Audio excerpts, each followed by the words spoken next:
Well, before we get to the presenters, just to let everybody know, Bruce Cameron and our next presenters, Tony Vitale and Jeff Allen, they do not charge the State Bar of South Dakota to come to speak. They do it pro bono, their own reimbursed, their plane tickets and expenses. So thank you, Bruce, and thank you, Tony and Jeff, for your gratuitous undertaking for the State Bar of South Dakota. Anytime. Just have us back.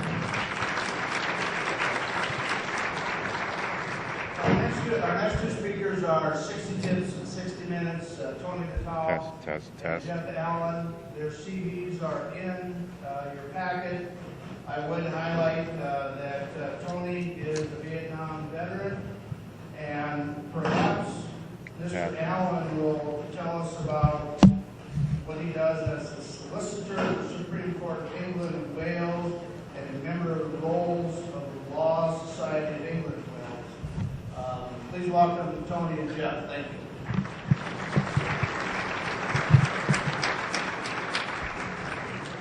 I actually don't do anything as a solicitor of the Supreme Court of England and Wales. I just am one because I thought it would be fun. I hadn't taken a bar exam in 30 some odd years, so I figured, what the hell. All right, welcome to 60 Tips in 60 Minutes. Tony got a little carried away when he was doing the title slide. I don't think anything is forever.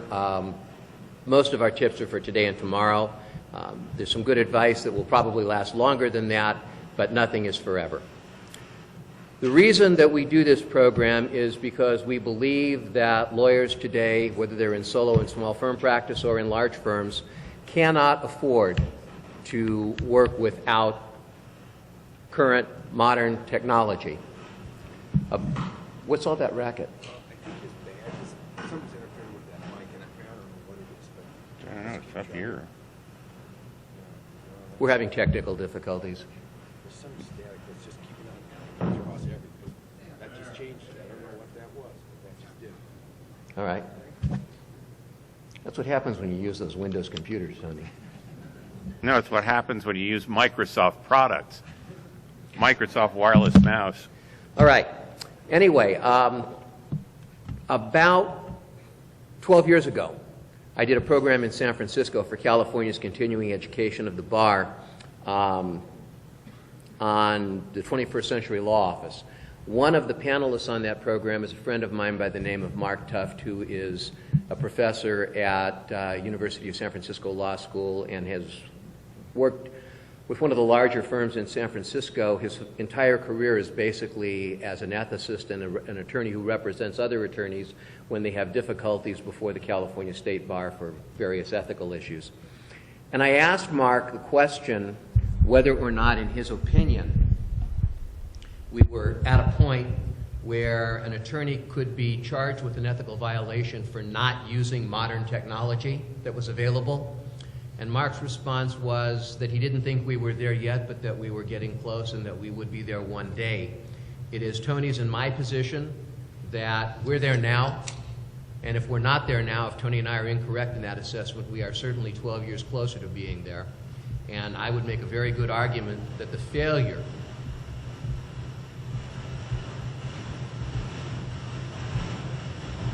Is that you?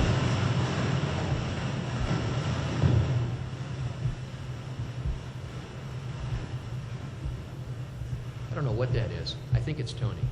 Yeah, it's a catering cart. The failure to use the technology that's available to you can create ethical issues for you. The flip side of that is that using the technology available to you unwisely can also create ethical issues for you. So we'll talk a little bit about both of those things today. With that introduction, I want to tell you that I love that. You can reach Tony and myself by email. Our email addresses are in the slide deck, which I understand the bar is going to make available to you if they haven't already. So feel free to email us, and as we get time, we will respond. I don't promise that we'll turn around responses within 15 or 20 minutes, but we generally get back to all of the people who email us. All right, Tony, why don't you get us started? Okay. First general principle. You need to master your technology. Otherwise, it's kind of like the old story about the senior partner who has a computer, insists on having a computer, but for all the functionality that it has in his office, it may as well be a doorstop. You really need to take the courses. They're ubiquitous. If you can't find them, let us know. We'll tell you where to find them.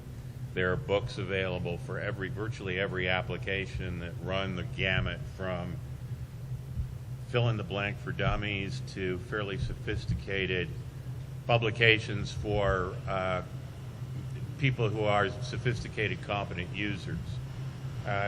Use the built-in tutorials in your software. Microsoft and other publishers have online training systems. You can access them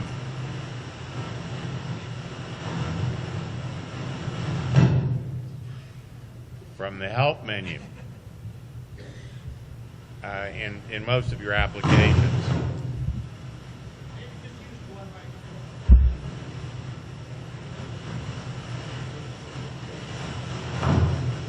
Not the mic.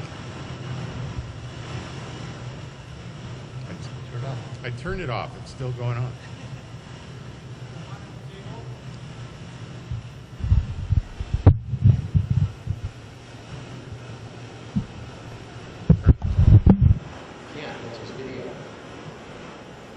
That's the only thing that's clear. I think it's just because you've got two remotes right by each other.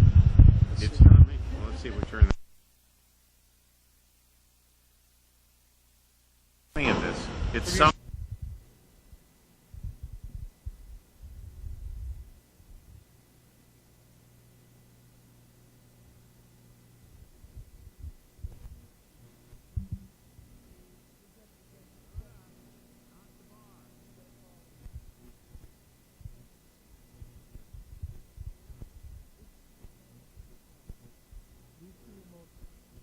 This one is your remote here, and is that off or on? This,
system is actually my second favorite, and RIP is in third place of the big three.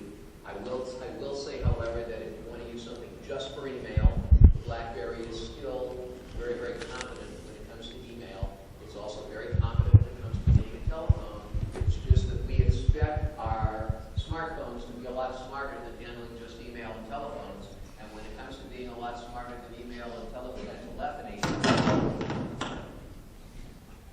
the BlackBerry just can't keep up with either the Android systems or the Apple iPhone. this is the only way we get it on the camera, so I'm going to put it there and see if it works. If it creates interference, I'll shut it off and just do it from the camera. Coming out soon. The latest rumor is that it's going to be coming out in September. The information that you see with respect to specifications that are projected to exist on the slide came from patent applications that were filed last Thursday as per an article in the International Business Times. So they're probably accurate, but we can't guarantee you that they are accurate because Apple is very secretive about what it does and what it's going to put in its telephones. I believe personally that you're going to see a 4 G system coming out on both, well, at least on the Apple and the AT&T and the Verizon networks. You're probably going to see the Qualcomm chip. You're definitely going to see iOS 6. We know that for a fact because Apple announced that it's going to be coming out in the fall, and that is the fact that has caused a lot of people to speculate that the iPhone 5 will also come out in the fall, more or less concurrently with the release of the iOS 6. Now, supposedly, tablets are in the top 10 rising tech trends of 2012, at least according to Gartner and some other gurus in the area. Everybody seems to be walking around with an iPad or a variant of an iPad. Jeff, why don't you tell us something about what's out there?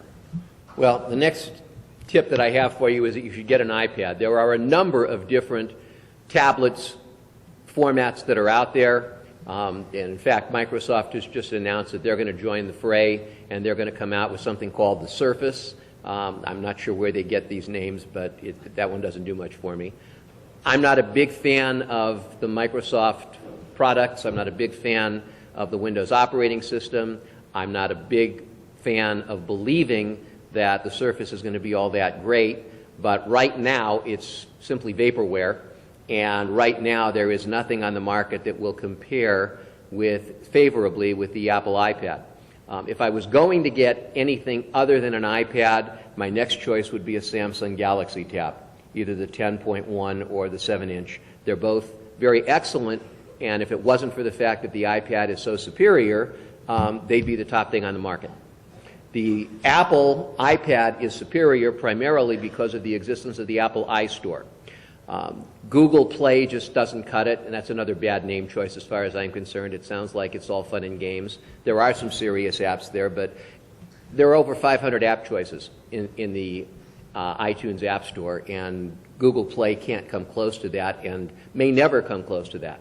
You can find, as the ad says, an app for anything or almost anything. There's a partial list of some of the things that are available to you in terms of apps that you can put on your iPad and on your iPhone for that matter. Here's another piece of that puzzle. You can put media on it. For those of you that are interested, I just wrote an article for the GP Solo e-report, which is being released tonight, which you can get online from the ABA General Practice Solo and Small Firm website, on using the iPad in court and some of the apps that are available in court. I'll show you some of those slides a little bit later, but you might want to pull that article. Tony? It's funny because you can do so much with a tablet, and we'll talk about the Surface later in the program for those who are interested and want to stick around at the end. In the meantime, business card management. This is really sort of a change in topic. There are devices and applications out there that help you manage your business cards. You go to a meeting like this, you collect a fistful or a pocketful of business cards. What do you do with them? Well, the old-fashioned way was you threw them on your assistant's desk and asked that they get put into your contact manager and into the database in some form. Now there are systems that allow you to scan. There are a couple of them that are listed on the slide. I personally use CardScan. It's a little scanner that sits on your desktop. You zip the cards through. It scans both sides of them, and it will take that data and export it directly into Outlook or whatever your contact manager is. That's you too. In addition, there is an application called Card Munch, which uses the camera on the back of your iPhone. Takes a picture. It's a LinkedIn product. Takes a picture of it, takes that data, parses it, and dumps it into your contact manager. There is also software called Copy to Contact that is available that will literally take the contact information on anything that is on your computer screen. The signature block on an email message, the to address on a letter that you're copied on, it comes in by PDF, for example. Any body of contact information will grab it, parse it, and drop it into your contact manager, and it just saves a ton of time, effort, and typing. Yeah, before we get away from Card Bunch, let me just remind you that Tony pointed out that it is a LinkedIn product, and before you use it, recognize you're sending all of your contact information to their server to have it parsed so that they can give you back the information in an electronic format. Decide before you do that whether you want LinkedIn to have access to your contact information. Okay, the next thing I want to talk to you about is another app that's available on the iPhone and on the iPad called Court Days Pro. This actually gives you the ability to do rules-based calendaring on the iPhone and the iPad. The good thing is that it lets you do it, and it lets you put in addition to whatever rules may be established by the local statutes and the local court rules, anything else that you want. The bad news is that instead of somebody else having figured all this out, you have to put in your own information. So you have to put in that 30 days before the trial date you have to exchange documents or whatever the rule happens to be. But once you've got it in, it saves it and you can use it in all your cases. Tony? There is an interesting calendaring trick in Outlook. This is a good example of if you don't do the tutorial and actually really learn the software, you lose out on a lot of this stuff. You get a set of discovery, and using the California rule as an example, you have 35 days, calendar days to respond. So instead of figuring out what it is or counting the 7 weeks, or the 5 weeks rather, from the date of service to the date of response, you just go to the date of service in Outlook, and in the start date in the calendar entry, you put in 35D and hit the tab, and it will automatically calculate 35 days out from that date. It works in the tasks function in Outlook, it works in the calendar function in Outlook, and it's just a neat time-saving trick. Okay, remember I told you that I just wrote a piece on using the iPad in court. These are some of the applications that are available to you to make the iPad a useful tool in litigation. I really like to use it in a jury trial situation for a number of reasons, not the least of which is that jurors all seem to be fascinated by the iPad still, so they pay more attention because they want to see what I'm doing with the iPad. The other thing is that I like about it is I don't have to fumble around with yellow pads and turning pages or with 3-ring binders and flipping pages. I just move pages by flicking my hand across the screen. I think it looks much more professional. I feel much more comfortable using it. I recommend it to you highly. Tony? One of the issues that many of us have is the inability to take handwritten notes about something. It's frustrating not to have that ability and to have to sit and type with your thumbs all the time. Penultimate for the iPad is an application that solves that problem. You just use a stylus and you write on it. You can draw pictures on it. You can do anything that you can do with a pencil or a pen. And it then saves it, and then you can run it through an optical character recognition system if you want in order to try to convert the data into something else. But in the meantime, you can take it, it creates a file, and you can do anything you want with it. Yeah, you actually can use your fingers to make that work, but they have these little rubber-tipped capacitative styli, which work very well on the touch screen. They'll work on your iPhone, your iPad. They'll work on Android devices as well. They're very convenient to have, and they work much better when you're trying to use something like Penultimate. Managing files on the iPad became a lot easier after a program called Goodreader, or an app called Goodreader came along, which fortunately was relatively early in the game. It allows you to organize your files into a directory structure. It allows you to read and annotate files in a number of formats, and it is one of the most cost-effective and useful apps that you can put on your iPad. If you have an iPad, get this app. When I originally put this together for the GP Solo fall meeting last October in Denver, the Acer Aspire S3 was the first device to meet the Intel specs for a true ultrabook. Ultra thin, ultra fast, ultra affordable, with more than 5 hours of battery life, and rapid start, which means it uses flash memory, or rather solid state memory, not a hard disk to boot up. So rapid start means it comes up in about 5 seconds. Since then, there are other devices out there that meet the Intel spec and are functioning ultrabooks and come with more than enough storage in terms of like 160 gigabytes or so of RAM storage, so that you can use pretty much anything that you want. They fulfill the task of being a full-featured Windows computer, and they are, as they say, ultra-thin, ultra-fast, ultra-affordable, ultra-light, and powerful. Are they as good as a MacBook Air? I know Jeff doesn't think so. Not a chance. But Jeff is a dyed-in-the-wool Mac guy. Actually, Jeff is the guy that set up the very first Mac law office in the world back in 1985, but that's a whole different issue. But the Ultrabooks are all plagued by the problem that they have to run the Windows operating system.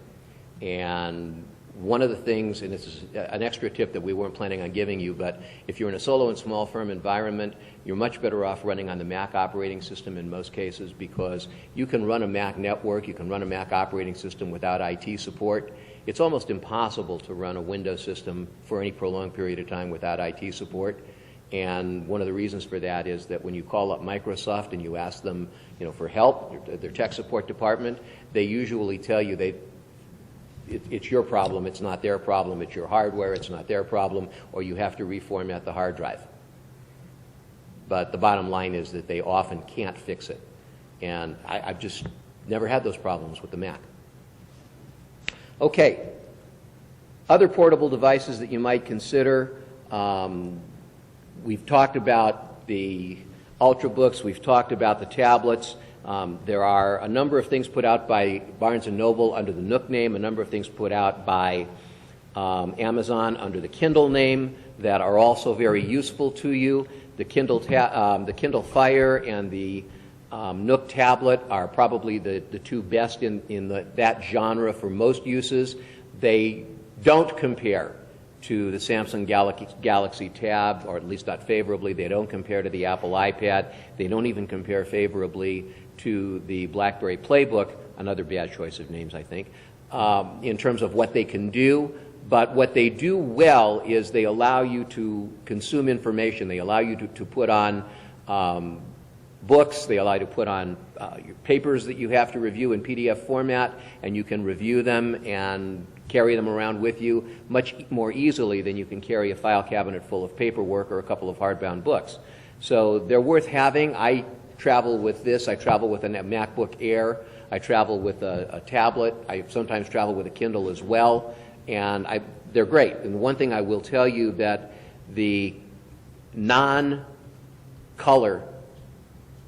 Nook and Kindle will do better than any of the color devices, including the iPad, is if you want to read in broad daylight and bright sunlight, the e-ink technology lets you do that very well, and the color displays, you can't see anything. On the other hand, if you want to read inside in a darker area, you can't see the e-ink technology at all unless you have some light there, and the displays are all backlit, and so they work much better for that. A lot of it falls back at the general rule. You don't need a Ferrari to run back and forth to the grocery store.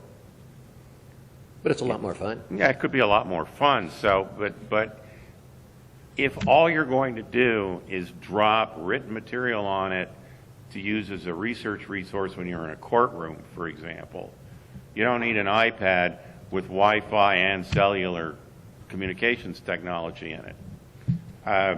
So you can save a lot of money by making your technology buying choices based on what you're really going to use the particular device for.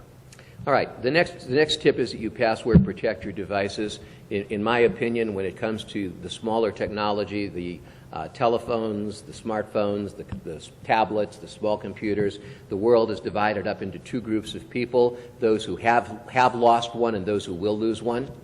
And if you lose one and you don't have it password protected, everything on it becomes available to whoever happens to find it, including all the confidential information that you may have on it for your clients, which, as you know, can create a serious ethical issue for you. And it's one of the problems that I mentioned earlier when I said that using the technology can create ethical problems for you. So password protect everything, even if it's just a simple password. It's better than nothing. Sometimes you haven't got a choice. A lot of the smartphones will take only 4-digit passwords, and so you're going to have to deal with that. Some of them will take more complicated passwords. If you can use a stronger password, the stronger the password you use, the better. A strong password would be something that is not easily guessed, that has components of upper and lowercase letters, numbers and characters, or symbolic characters like an exclamation point. Pass phrases are better. The reason that they're better than simple passwords is that the longer it is, the more difficult it is for people using currently available technology to crack it, because of the way they go about, those programs go about trying to crack the passwords.